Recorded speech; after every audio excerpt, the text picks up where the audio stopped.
Hi అండి, అందరికీ నమస్తే. Welcome back to our channel. ఈరోజు వీడియోలో కనుపు చిక్కులతో నిల్వ పచ్చడి తయారు చేసుకోవడం ఎలాగో చూపించబోతున్నాను. చాలా టేస్టీగా ఉండి ఈ పచ్చడి మీరు ఒకసారి చేసి పెట్టుకుంటే సంవత్సరమైనా నిల్వ ఉంటుంది. ఈ వీడియోలో చూపించిన గ్లాస్ కొలతలతో ఎవరైనా ఈజీగా పచ్చడి పెట్టుకోవచ్చు. ఇంకా ఆలస్యం చేయకుండా ఈ చిక్కుడుకాయ పచ్చడి ఎలా తయారు చేసుకోవాలో చూసేద్దాం.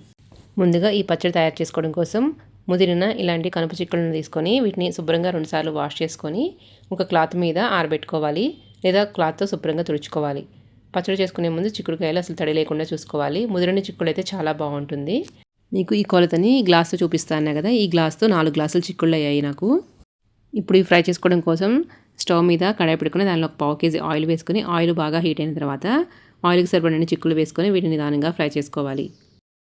ఇవి మరీ ఎక్కువ ఫ్రై చేయాల్సిన అవసరం లేదండి. పైన తొక్క కొంచెం సాఫ్ట్గా అయితే సరిపోతుంది.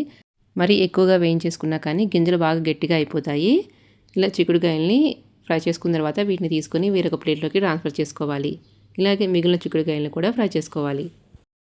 ఇప్పుడు పచ్చడి కోసం తాలింపు కూడా పెట్టుకుందాము. చిక్కుడుకాయలు వేయించుకున్న ఆయిల్లోనే 1 టేబుల్ స్పూన్ పచ్చనపప్పు, 1 టేబుల్ స్పూన్ మినపప్పు, అలాగే ఒక 10 ఎండుమిర్చి వేసుకొని ఫ్రై చేసుకోవాలి. దీనిలోనే ఒక 7-8 వెల్లుల్లి రెబ్బల్ని ఇలా దంచుకొని వేసుకుంటే పచ్చడి మంచి సువాసన వస్తుంది. పచ్చివాసన పోయేంత వరకు ఇలా బాగా ఫ్రై చేసుకోవాలి. ఈ తాలింపు గింజలన్నీ ఫ్రై అయిన తర్వాత దీనిలోనే 1 టీ స్పూను ఆవాలు, అలాగే 1 టీ స్పూన్ జీలకర్ర కూడా వేసుకొని బాగా ఫ్రై చేసుకోవాలి. తాలింపు అంతా ఫ్రై అయిన తర్వాత దీనిలో చివరిగా ఒక 2 రెమ్మల కరివేపాకు కూడా వేసుకొని ఫ్రై చేసుకొని ఇది స్టవ్ ఆఫ్ చేసుకొని పక్కన పెట్టుకొని చల్లారనివ్వాలి. అలాగే ఈ పచ్చడి కోసం ఇలా ఒక 100 గ్రాముల చిన్నులపాయలు, అలాగే 2 టేబుల్ స్పూన్ల మెంతులు కూడా తీసుకోవాలి. మెంతుల్ని దూరగా డ్రై రోస్ట్ చేసుకొని చల్లారిన తర్వాత పౌడర్ చేసుకోవాలి. అలాగే చిన్నులపాయలను కూడా మిక్సీ వేసుకొని పక్కన పెట్టుకోవాలి. నెక్స్ట్ చింతపండు నానబెట్టుకొని గుజ్జు తీసుకొని ఉడికించుకోవాలి. ఇక్కడ కేజీ చిక్కుడుకాయలకి ఒక 1/2 kg చింతపండు తీసుకొని 2 సార్లు కడుక్కొని వేడి నీళ్ళు పోసుకొని నానబెట్టి ఇలా చింతపండు గుజ్జు తీసుకోవాలి. ఇప్పుడు దీనిలో మనము ఏ గ్లాస్తో అయితే చిక్కుడుకాయలు తీసుకున్నామో అదే గ్లాస్తో 1 గ్లాసు కల్లు ఉప్పును తీసుకోవాలి. ఇక్కడ నేను 4 గ్లాసుల చిక్కుడుకాయలకి ఇలా 1 గ్లాసు కల్లుప్పు వేసుకుంటున్నాను. ఇలా ఉప్పు వేసుకొని ఒకసారి గరిటెతో బాగా మిక్స్ చేసుకొని ఇది స్టవ్ మీద పెట్టుకొని ఉడికించుకోవాలి. ఈ చింతపండు గుజ్జులో అంతా వాటర్ పోయి కొంచెం థిక్గా అయ్యేంత వరకు ఇలా మధ్య మధ్యలో కలుపుకుంటూ ఉడికించుకోవాలి. ఇలా చింతపండు గుజ్జు చిక్కబడిన తర్వాత స్టవ్ ఆఫ్ చేసుకొని దీనిని చల్లారనివ్వాలి.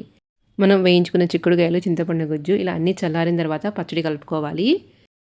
ఇప్పుడు దీనిలో ఇక్కడ నేను 1 గ్లాసు కారం వేసుకుంటున్నాను.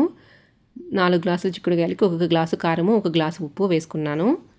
ఇలా కారం వేసుకున్న తర్వాత దీనిలో మనము ముందుగా గ్రైండ్ చేసి పెట్టుకున్న మెంతిపిండి, అలాగే చిన్నులపాయ పేస్ట్ని కూడా వేసుకోవాలి. ఇవన్నీ ఇప్పుడు చేతితో బాగా మిక్స్ చేసుకోవాలి. లేదంటే మీరు గరిటెతో అయినా బాగా కలిసేలాగా ఒకసారి మిక్స్ చేసుకోండి.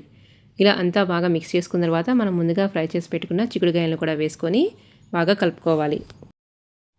పచ్చడిని ఇలా అంతా ఒకసారి బాగా మిక్స్ చేసుకున్న తర్వాత మీకు ఉప్పు కారం సరిపోయిందో లేదో చూసుకొని ఒకవేళ చాలేదనిపిస్తే అడ్జస్ట్ చేసుకోండి. ఇలా పచ్చడి అంతా మిక్స్ చేసుకున్న తర్వాత దీనిలో మనం ముందుగా ఫ్రై చేసి పెట్టుకున్న తాలింపు కూడా వేసుకొని ఒకసారి బాగా కలుపుకోవాలి. అంతేనండి, ఎంతో టేస్టీ అండ్ స్పైసీ చిక్కుడుకాయ పచ్చడి రెడీ అయిపోయింది. ఒకసారి మీరు కూడా తప్పకుండా ఇలాంటి కొలతలతో ట్రై చేసి చూడండి. టేస్ట్ అయితే చాలా బాగుందండి.